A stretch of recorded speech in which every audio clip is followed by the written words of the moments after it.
मुख्यमंत्री शिंदे यांच्या आदेशानंतर ठाणे शहरातील अनधिकृत हुक्का पार्लर, बार व पबवर कारवाई करण्यात आली आहे.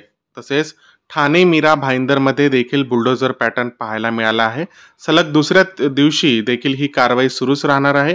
या कारवाई दरम्यान यंदा हातोडा नव्हे तर थेट बुलडोझर प्रशासन अनधिकृत हॉटेल, पबवर फिरवत आहे. याच पार्श्वभूमीवर ठाणे शहरात मुख्यमंत्री शिंदे यांचे बॅनर लावण्यात आले आहेत. या बॅनरवर ड्रग्ज माफियांच्या कर्दनकाळ महाराष्ट्राचा बुलडोझर बाबा असा आशय लिखित मुख्यमंत्री शिंदे यांच्या एका हातात हातोडा तर मागील बाजूस जेसीबी दिसून येत आहे. हे बॅनर शिवसेना शिंदे गटाचे आमदार प्रताप सरनाईक यांच्या वतीने ठाण्यातील वर्तकनगर परिसरात लावण्यात आले आहेत. विठुरायांची पंढरी आध्यात्मिक तीर्थक्षेत्र आहे. पंढरीतील टाळ, वीणा, पखवाज, ढोलकी, तबला, हार्मोनियम, तंतुवाद आदींसह विविध भजनी वाद्यांची निर्मिती होते. येथील कलाकार परंपरेने हे काम करत आलेले आहेत. यंदा मात्र आषाढी वारीची तयारी जोशाने सुरू आहे. नव्या पिढीने वारसा जपलेला दिसत आहे. पंढरीतील टाळ, वीणा, पखवाज, तबला आदी वाद्ये जुन्या जाणत्यांनी चालवलेला सांस्कृतिक वारसा नवीन पिढी जपताना दिसत आहे. वाद्य साहित्य बनवताना पंढरीतील चौथी पिढी काम करत आहे. वाद्य बनवण्याचे काम हे एक दिवसाचे नसून तर वाद्य बनवण्यासाठी 3 ते 4 दिवस लागतात. सध्या या कामात नवीन पिढीही रमल्याचे कारखानदार कोकाटे सांगतात. जिल्ह्यात मागील 8 दिवसांमध्ये 6 डेंग्यू रुग्णांची नोंद जिल्हा आरोग्य विभागाने केली आहे. यामध्ये 21 जून रोजी 2 रुग्ण तर 25 जून रोजी 4 रुग्ण आढळून आल्याची माहिती आरोग्य विभागाने दिली आहे. डेंग्यूचा प्रादुर्भाव रोखण्यासाठी आवश्यक प्रतिकात्मक उपाययोजना आरोग्य विभागाकडून राबवण्यात येत आहे. फ्लॅव्हीव्हायरस परिवारातील विषाणूमुळे होणारा डेंग्यू ताप हा एडिस इजिप्ती या प्रकाराचा डासाचा मादीपासून पसरतो. हे विषाणू डेंग्यू 1, डेंग्यू 4 अशा 4 उपजाती विभागले आहेत. म्हणूनच एकदा डेंग्यू ताप एका उपजातीच्या विषाणूमुळे होऊन गेला तरी तो दुसऱ्या उपजातीच्या विषाणू परत होऊ शकतो. डेंग्यू ताप असलेल्या रुग्णास डासाची मादी चावल्यास शरीरात तापाचे विषाणू प्रवेश करतात.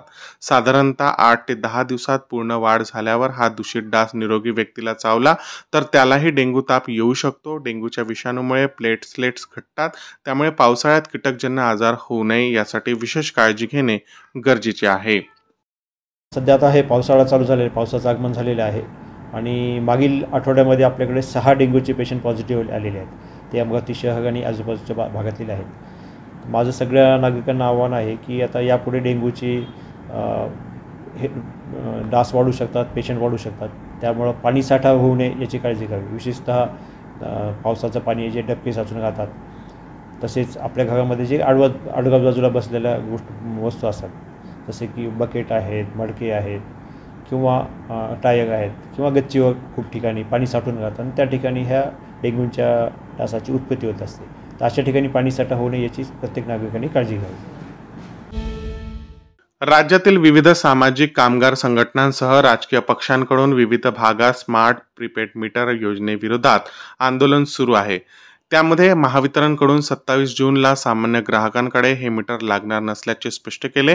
परंतु या योजनेबाबत अधिकृत तपशीलवार निर्णय उपलब्ध होईपर्यंत सर्वांनी आंदोलन कायम करण्याचे आवाहन महाराष्ट्र वीज ग्राहक संघटनेकडून करण्यात आले आहे. महावितरण कंपनीने त्यांना अधिकृत ट्विटरवरून सामान्य ग्राहकांकडे हे मीटर लावणार नसल्याची घोषणा केली. परंतु अधिकृतपणे व तपशीलवार निर्णय नेमका काय घेतला याची कुणालाही माहिती उपलब्ध नाही. त्यामुळे सद्यस्थितीत ही केवळ घोषणा दिसत आहे. त्यामुळे 2 जुलै रोजी होणारे आंदोलन व अधिकृत निर्णय जारी करावा यासाठी मागण्या कार्यक्रम आंदोलनातून सातत्याने चालू ठेवणे आवश्यक असल्याचे संघटनेचे अध्यक्ष प्रताप होगाडे म्हणाले आहे. मामा म्हणजे जिव्हाळ्याचं स्थान, हक्काचे नाते, पण याच नात्यात संतापी व दारूबाज भाच्याने काळीमा फासल्याची ही घटना आहे. पुलगाव येथील टिळक नगरात ती घडली. येथील एका घरी पती पत्नीत भांडण लागले होते. ते सोडवण्यासाठी मामा पोहोचला. मामाच्या हस्तक्षेप सहन न झालेल्या भाच्याने मामाला ठोसा लगावला. त्यात मामा गतप्राण झाला. वसंत तुकाराम बांगरे हे 71 वर्षीय गृहस्थ परिवारासह राहतात. रात्री 8च्या सुमारास त्यांच्या भाचा आकाश तेटे हा दारू पिऊन घरी आला. पिऊन येताच त्याने पत्नीशी वाद घालणे सुरू केले. तेव्हा त्याचे मामा वसंत बांगरे हे मध्यस्थी करण्यास गेले. वाद करू नकोस, शांत राहा असे समजावले, पण ऐकत नसल्याने त्यांनी भाच्याचा गालावर एक शापट पण मारली. त्यामुळे भाचा संतापला. त्याने मामाचा मानेवर बुक्कीचा प्रहार केला. त्यानंतर उपचार दरम्यान मामा बांगरे हे मरण पावल्याचे डॉक्टरांनी घोषित केले. लोकसभेत संसद सदस्य म्हणून शपथ घेतल्यानंतर ऑल इंडिया मजलिसे इत्तेहादुल मुसलमीन पक्षाचे प्रमुख नेते खासदार असदुद्दीन ओवैसी यांनी जय पॅलेस्टाईन अशी घोषणा देऊन भारतीय संविधानातील तरतुदीचे उल्लंघन केले असल्याने त्यांचे संसद सदस्यत्व रद्द करावे अशी मागणी भाजपच्या नेत्या माजी खासदार नवनीत राणा यांनी राष्ट्रपती द्रौपदी मुर्मू यांना पत्राद्वारे केली आहे. ओवैसी यांनी शपथ घेतल्यानंतर जय भीम, जय मीम, जय तेलंगणा, जय फिलिस्तीन अशी घोषणा दिली. त्यांनी घेतलेली अशी शपथ वादात सापडली आहे. भाजपच्या नेत्याने ओवैसी यांचे सदस्यत्व रद्दबाबत ठरवण्याची मागणी केली आहे. महाराष्ट्राचे अर्थमंत्री अजित पवार यांनी आज 2024-2025चा अतिरिक्त अर्थसंकल्प मांडला. मध्य प्रदेशातल्या लखपती दीदी या योजनेप्रमाणेच महाराष्ट्रात लाडकी बहीण योजनेची त्यांनी घोषणा केली. महिलांना केंद्रस्थानी ठेवून आपण प्रगतीची वाटचाल सुरू केली आहे असं वक्तव्य देखील पवार यांनी यावेळी केलं. दरम्यान सरकारने महिलांसाठी योजना घोषित केल्यानंतर शिवसेनेच्या ठाकरे गटाचे प्रमुख तथा विद्यमान परिषदेतील आमदार उद्धव ठाकरे यांनी तरुणांसाठी देखील एका योजनेची मागणी केली आहे.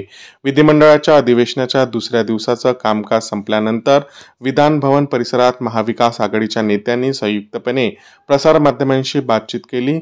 उद्धव ठाकरे, नाना पटोले आणि जयंत पाटील या पत्रकार परिषदेला सामोरे गेले. यावेळी ठाकरे यांनी राज्याच्या अर्थमंत्र्यांवर टीका केली आहे. राज्याचे अर्थमंत्री अजित पवार यांनी 10व्यांदा अर्थसंकल्प सादर केला. त्यातील एक घोषणा वारकऱ्यांसाठीही करण्यात आली. 2024-25चा अतिरिक्त अर्थसंकल्प वारकऱ्यांसाठी महायुती सरकारने मोठी घोषणा केली आहे. अपेक्षेप्रमाणे प्रतिदिंडी निधीची घोषणा अर्थमंत्री अजित पवार यांनी अतिरिक्त बजेटमध्ये केली आहे. 2024-25च्या अतिरिक्त अर्थसंकल्पात पहिलीच तरतूद ही वारकऱ्यांसाठी करण्यात आली. देहू आळंदी पालखी मार्गावरील सर्व वारकऱ्यांचं आरोग्य तपासणी केली जाणार आहे. मोफत औषध दिलं जाणार आहे. मुख्यमंत्री वारकरी संप्रदाय महामंडळ स्थापन करणार असल्याची घोषणा अजितदादांनी यावेळी केली. अजितदादांनी केलेल्या घोषणेमुळे वारकरी दिंड्यांना मोठा फायदा होईल. त्यांना आरोग्याची तपासणी करण्यात येणार असल्याने आणि मोफत औषध देणार असल्यानेही वारकऱ्यांनी मोठा दिलासा मिळाला आहे. अतिरिक्त अर्थसंकल्पातील घोषणेनुसार पेट्रोल व डिझेलवरील मूल्यवर्धित कर राज्यभरात समान करण्याच्या दृष्टीने बृहन्मुंबई, ठाणे व नवी मुंबई या महानगरपालिका क्षेत्रातील डिझेलवरती सध्याचा कर 24% 21% प्रस्तावित करण्यात आला आहे. तसेच पेट्रोलच्या सध्याचा कर 26% अधिक प्रति लिटर 5 रुपये 12 पैसेवरून 25% अधिक प्रति लिटर 5 रुपये 12 पैसे करण्याचे प्रस्तावित केले आहे. त्यामुळे सर्वसामान्य नागरिक तसेच उद्योग व व्यापार क्षेत्राला दिलासा मिळणार आहे. या बदलामुळे ठाणे, बृहन्मुंबई आणि नवी मुंबई या महानगरपालिका क्षेत्रातील पेट्रोलचा दर अंदाजे 65 पैसे व डिझेलवरील दर अंदाजे 2 रुपये 7 पैसे प्रति लिटर स्वस्त होणार आहेत. स्वयंपाकासाठी वापरला जाणारा इंधनाचा आणि महिलांच्या आरोग्याचा अगदी जवळचा संबंध आहे. महिलांच्या आरोग्याच्या तक्रारी कमी करायच्या असतील तर त्यांना स्वच्छ इंधनाचा पुरवठा करणे ही आपली जबाबदारी आहे. LPG गॅसचा वापर त्या दृष्टीने सर्वात सुरक्षित असा पर्याय मानला जातो. त्यामुळे त्याचा वापर वाढवला पाहिजे असा आमचा प्रयत्न आहे. गॅस सिलेंडर प्रत्येकाला परवडेल यासाठी पात्र कुटुंबाला वर्षाला 3 गॅस सिलेंडर मोफत देण्याची मुख्यमंत्री अन्नपूर्णा योजना आम्ही जाहीर करत आहे असं अजित पवार यावेळी म्हणाले.